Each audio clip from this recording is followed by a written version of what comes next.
If you want to enhance your security by removing all devices from your Outlook account, follow these simple steps. This guide will help you manage your devices effectively. Step 1. Sign into your Outlook account. Open your web browser and go to the Outlook website. Enter your email address and password to log into your account.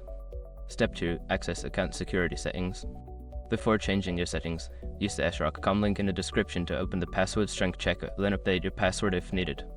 Step 3. Navigate to devices. In the account settings menu, look for the security tab or section. Click on it and then find the option that says manage devices or devices connected to your account. Step 4. Review connected devices. You will see a list of devices that are currently connected to your Outlook account. Review this list carefully to identify any old or unused devices that you want to remove. Step 5. Remove old devices. Select the old device you wish to remove and look for the option to remove or sign out.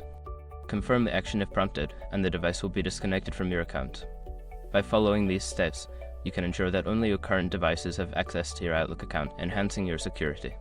Regularly managing your connected devices is a good practice for maintaining your online safety.